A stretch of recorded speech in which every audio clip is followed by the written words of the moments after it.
మల్లికార్జున ఖర్గే ఆయన కొడుకు ప్రస్తుతం కర్ణాటకలో మంత్రిగా ఉన్నటువంటి ప్రియాంక్ ఖర్గే వీళ్ళకి హిందుత్వం అంటే ఒక ద్వేషం ఉంది, ఒక దూషణ ఉంది, ఒక అపనమ్మకం ఉంది, ఒక అసంతృప్తి ఉంది, ఒక ఆగ్రహం ఉంది.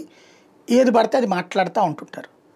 అందులో వివక్ష అన్నటువంటి పాయింట్ ప్రత్యేకించి రైట్ చేసి తీసుకొచ్చేటటువంటి ప్రయత్నం ప్రారంభించారు. అందులో భాగంగా హిందూస్ని వర్ణ వ్యవస్థ విభజించింది. సిక్కిజం, జైనిజం, బుద్ధిజం,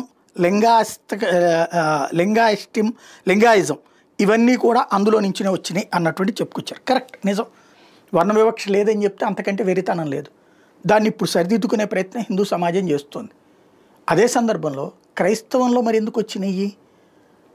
క్యాథలిక్లని లేకపోతే లోదరన్ అనేసి ఇంకోటి ఏ ఉన్నాయి కదా, అందులో కూడా తెగల బోల్డన్ ఉన్నాయి.